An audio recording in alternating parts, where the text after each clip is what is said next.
BB Nagar AIIMS ఆసుపత్రిలో వికసిత్ భారత్ సంకల్ప యాత్ర కార్యక్రమాన్ని నిర్వహించారు. యాదాద్రి భువనగిరి జిల్లా బీబీ నగర్ ఎయిమ్స్ ఆసుపత్రిలో వికసిత్ భారత్ సంకల్ప యాత్ర కార్యక్రమాన్ని నిర్వహించారు.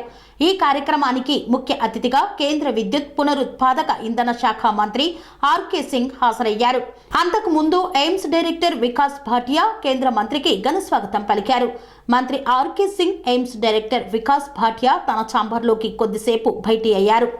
కార్యక్రమంలో అదనపు కలెక్టర్ వీరారెడ్డి, ఎయిమ్స్ వైద్యులు, మాజీ పార్లమెంటు సభ్యులు భూరా నర్సయ్య గౌడ్, జిల్లా అధ్యక్షులు పాషం భాస్కర్, గూడూరు నారాయణరెడ్డి, బీజేపీ కార్యకర్తలు, జూనియర్ వైద్యులు పాల్గొన్నారు. వికసిత్ భారత్ సంకల్ప యాత్ర కార్యక్రమంలో భాగంగా ఏర్పాటు చేసిన సమావేశంలో కేంద్ర మంత్రి ఆర్కే సింగ్ ని ఎయిమ్స్ డైరెక్టర్ వికాస్ భాటియా పూల బుకే శాలువాతో సత్కరించారు. కార్యక్రమంలో తొలుత ప్రతిజ్ఞ నిర్వహించారు. ఆశా కార్యకర్తలకు సర్టిఫికెట్లను మంత్రి ఆర్కే సింగ్ బహుకరించారు. సమావేశంలో ఏర్పాటు చేసిన భారీ ఎల్ఈడీ స్క్రీన్ పై కేంద్రం అమలు చేస్తున్న పథకాలు, తద్వారా తెలంగాణలో లబ్ధి పొందుతున్న వారి వివరాలను ప్రదర్శించారు. వికసిత్ భారత్ క్యాలెండర్ ను ఆవిష్కరించారు. ఎయిమ్స్ జ్ఞాపికను వికాస్ భాటియా కేంద్ర మంత్రికి అందజేశారు. ఈ సందర్భంగా కేంద్ర విద్యుత్ పునరుత్పాదక ఇంధన శాఖ మంత్రి ఆర్కే సింగ్ మాట్లాడుతూ ప్రతి రాష్ట్రంలో ఒక ఎయిమ్స్ ఆసుపత్రి ఉన్నదని, కొన్ని రాష్ట్రాల్లో 2 ఉన్నాయని పేర్కొన్నారు. పేదలకు ఎయిమ్స్ ఆసుపత్రుల ద్వారా మెరుగైన వైద్యం అందుతుందని అన్నారు. So we are sure this will be one of the best aims in the country. We assure you, because we have faculty members, we have doctors, we have nursing who are very dedicated. I welcome all the senior officers from the banks and our additional collector, Mr. Reddy, and my colleague, Deputy Director Administration, all invited guests. ने खोला ताकि आपको दवा कम दाम पर मिल जाए। जन औषधि के है ना, आप लोग को जानकारी है, यहाँ भी होगा जन औषधि के एम्स में है। और एम्स हम लोग जैसे आज यहाँ हम लोग कर रहे हैं, हर राज्य में हम लोग ने एम्स बनाया।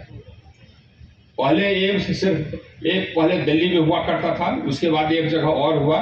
अब हमने तय किया कि हर राज्य को कम से कम एक एम्स देंगे, और यहाँ पर ये एम्स बन रहा है। कुछ राज्यों में जो बड़े राज्य है उसमें 2 एम्स दें। जितने डिस्ट्रिक्ट हॉस्पिटल्स है सबका अपग्रेडेशन कर रहे, जितने प्राइमरी हेल्थ सेंटर्स है उसका अपग्रेडेशन कर रहे। ये भारत सरकार कर रही है। और क्यों कर रही? पहले जब भी कोई गरीब के घर में कोई बीमार होता था, if anybody fell sick in any poor family, that family went into debt. उस गरीब को तो ऋण लेना पड़ता था इलाज कराने के लिए। ये नहीं करना पड़े, इसीलिए हम लोग एम्स बना रहे हैं, इसीलिए हम लोग डिस्ट्रिक्ट हॉस्पिटल को बड़ा बना रहे हैं, इसीलिए हम लोग प्राइमरी हेल्थ सेंटर्स को मजबूत कर रहे हैं, ताकि जो गरीब आदमी है उसका इलाज हो जाए। जो अमीर आदमी है वो तो उसके पास पैसा है, वो अपोलो में जाकर के इलाज करा लेता है कि नहीं? तो लेकिन गरीब आदमी अपोलो में जाकर इलाज नहीं करा सकता। गरीब आदमी के लिए ही अच्छा इलाज मिले, इसीलिए ये एम्स करते हैं। ये हम लोग करते हैं, यही हम लोग का सोच है। और ये यात्रा इसलिए है कि अगर आपको इसमें से कोई योजना का लाभ नहीं मिला है तो आप आवेदन दें। हम लोग किसी को पीछे छोड़ते नहीं, और यही कारण है। That is why the whole country trust. इसी कारण पूरे देश की आस्था हमारी सरकार में है, नरेंद्र मोदी की सरकार में। इसीलिए हम लोगों ने 2 बार पूर्ण मेजॉरिटी से चुनाव जीता। इस बार भी हम लोग पूर्ण मेजॉरिटी से चुनाव जीतेंगे। इस बार बल्कि हमारा जो मेजॉरिटी है वो और बढ़ जाएगा, क्योंकि हम काम करते हैं और ईमानदारी से काम करते हैं। हम भ्रष्टाचार को पनपने नहीं देते। जो दूसरे लोग भ्रष्टाचार करते हैं उनको हम पकड़ते हैं और लोग भागते रहते हैं। यहाँ के भी एक ये मुख्यमंत्री थे, उनकी बेटी वहां जाकर के 100 करोड़ ये का उस पर आरोप है कि वहां दिल्ली जाकर के केजरीवाल को 100 करोड़ का घूस दे दिया ताकि उसको लिकर का लाइसेंस मिले। ये सब भ्रष्टाचार यहाँ हो रहा है। यहाँ तो खैर अब केसीआर के बारे में तो लोग हमको बताते हैं कि पूरा उनका परिवार ने पूरा लूट कर लिया ये तेलंगाना को, लेकिन हम लोग की जो संस्थाएं हैं सीबीआई, ईडी, वो किसी को छोड़ेंगे नहीं। अभी आज भी झारखंड के चीफ मिनिस्टर का इंट्रोड्यूस है, कोई किसी को छोड़ेंगे नहीं। भ्रष्टाचार हम लोग करते नहीं है, आप हम लोग भ्रष्टाचार कहीं होने में नहीं देते हैं। ये भी मैसेज है हम लोग की सरकार का।